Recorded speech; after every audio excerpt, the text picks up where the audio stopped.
Netflix is good at making movies with great concepts, but making them really bad.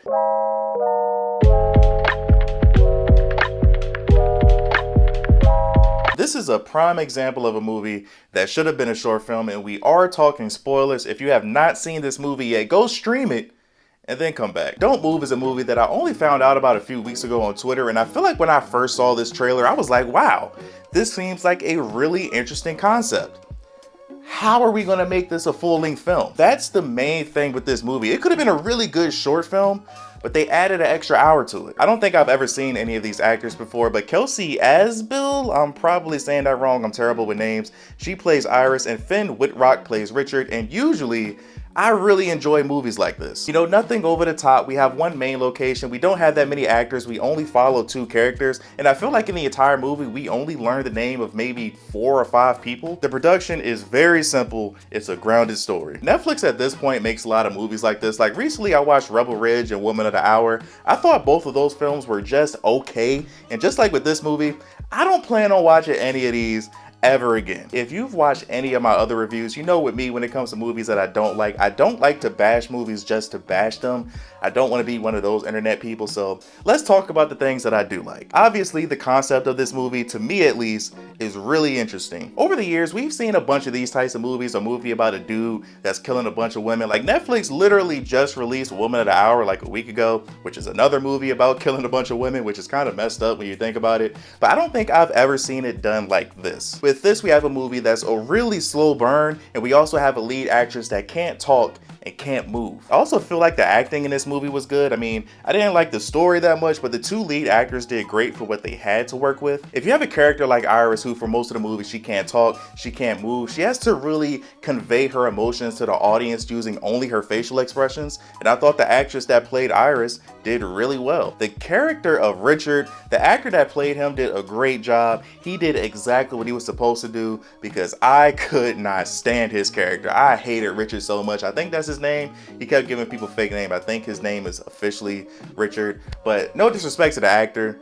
He has such a punchable face, and I could not wait to see him get what was coming to him. I mean, it was nothing likable about his character, and I guess you can say that's a negative to the story and how they wrote this character, but to me, we're not supposed to like him. Not every villain in the movie needs to be Thanos, and we need to try to see his point of view. Some characters are just evil, and I could not stand him. So to me, the actor did exactly what he was supposed to do. The movie did have some emphasis on some. The movie did have some good moments of tension. Like, it was a scene early in the film where Iris first got drugged and she was running away from Richard, and the drugs were starting to kick in, and so she had to lay down in the forest. And then she had these terrible looking CGI bugs crawling all over her, but that little cat and mouse game of her trying to get away and for her having to endure these disgusting bugs crawling all over her, I enjoyed that part of the movie. If I had to pick my favorite scene in this movie, it would definitely be the one that took place in the old man's house. I forgot his name, but I was rooting for him so much. When he started whipping on Richard, I was like, whoop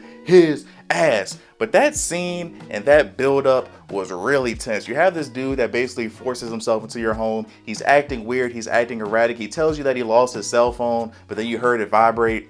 I really enjoyed all that. That was a great scene. But after that portion of the movie, this film gets really stupid. The story of this movie just isn't interesting enough to me to justify it being an hour and a half. This would have been a great short film. The beginning of the movie at the cliff with Iris and Richard was interesting. Her getting captured and drugged was interesting. I really loved her floating down the river. Everything up until the point where the old man died was interesting. Everything after that was stupid. I get it, I understand. I guess you can say that Richard gets off on him being the one to actually kill Iris, but all this man had to do was leave her and let her die in that house fire, and all of his problems would have been over. Everything that took place after the house fire just kind of felt like rinse and repeat. Like the old man, he almost got them, but they got away. Iris almost got the attention of the mom and the little boy at the gas station, but they get away. And then the police officer, who has the worst survival instincts ever, he almost gets them, but they get away. It's kind of like they wanted to get to the end of the movie, but they know they needed to stretch it out for another hour. Even the end of this movie was so stupid. This man gets stabbed in the neck and the face, and he just shakes it off. This man gets shot in the ankle and the chest after getting stabbed in the face. He swims to shore. I'm assuming he eventually dies at some point. But still, the character of Richard is just a stereotypical boring killer. Like the way he killed the police officer, that scene pissed me off so much, but his character was just so boring. If you're like me, I feel like for some people you're going to be watching this, you're going to be engaged, but then at some point the original coolness that you felt for the idea and the concept is going to wear off, and then you're going to realize that this movie is just really stupid. As of this recording, on Rotten Tomatoes, Don't Move has a critic score of 74% and a fan rating of 49%, and I'm right there with the fans on this one. I'm going to give this movie a 5, which is an average on my scale. Good acting, cool concepts, some great moments of tension, but overall, this movie is really stupid, and it just feels like they were stretching it out to make it an hour and a half. This is another film added to the long list of Netflix originals that you're going to cut on, you're going to watch one time and be like, damn, I'm never watching this again. With the streaming war going on amongst services, Netflix has to put out original content, and I'm not going to say that I had high expectations for this film coming into it, because I didn't, but I was still a little disappointed. But thank you guys for watching. Like, subscribe if you're new here. We talk about a bunch of different things on this channel. What are your thoughts on this movie? Did you like it? Did you not like it? What are some of your favorite Netflix original movies? I know a lot of great TV shows. What are some of your favorite movies? Let me know in the comment section below. Love you guys. Tell someone you love them. Until next time, see you in the next life.